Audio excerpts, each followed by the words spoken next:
carry him off as well. These three had become the fabled great triumvirate of American government.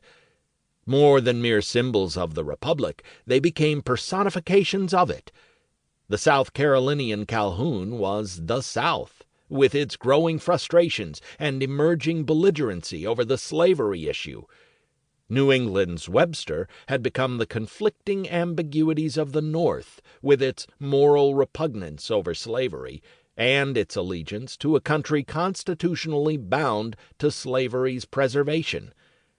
And the Kentuckian Clay was that national ambiguity defined.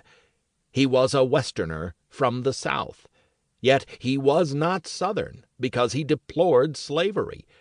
His owning slaves, however, meant that he was not Northern.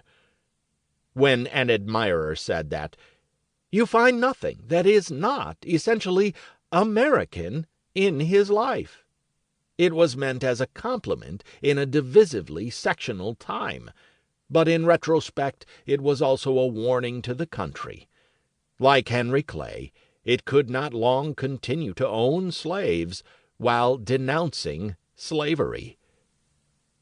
When Congress met on June 30th, however, it was more in the mood to celebrate Clay's life than to find portents in his death. Some members quoted poetry. Some of it was good.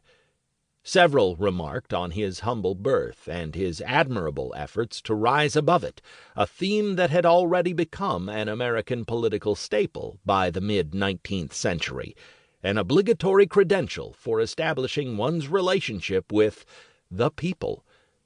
And though in some cases, such as Clay's, it was an exaggeration for election campaigns, he had indeed risen, and no less spectacularly because he started from relative comfort rather than poverty.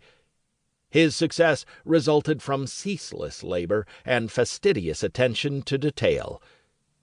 Kentuckian Joseph Underwood reminded the Senate that Clay had been neat in everything from his handkerchiefs to his handwriting. Underwood was not just talking about wardrobes and penmanship. All realized, some grudgingly, that Clay had become a great statesman. They also had to admit, again some grudgingly, that he had been usually a jovial adversary with his opponents and always an endearing companion to his friends.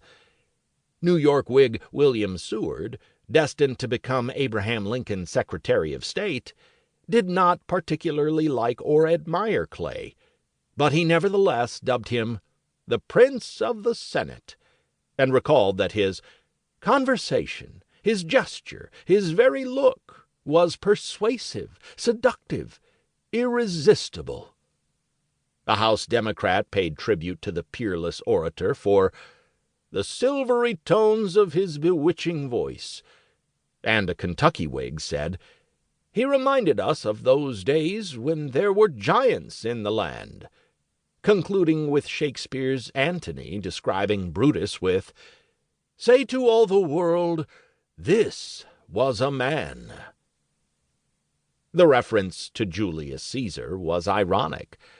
The closest thing to an American Caesar in Clay's time had been his most implacable foe, Andrew Jackson. "For near a quarter of a century," Virginia's Charles Faulkner observed, "this great republic has been convulsed to its center by the great divisions which have sprung from their respective opinions, policy, and personal destinies." But that didn't say the half of it. Andrew Jackson's shadow had cast a pall over Clay's political life for more than a quarter-century in some way or other, starting with Clay's criticism of Jackson's foray into Florida in 1818, their rivalry in the 1824 presidential contest, and clashes during Jackson's presidency that included the titanic struggle over the National Bank, a political brawl so devastating that it was called a war. Clay had lost that war. In fact, he had lost almost every time he challenged Andrew Jackson, and worse, he was defined for many Americans by the accusation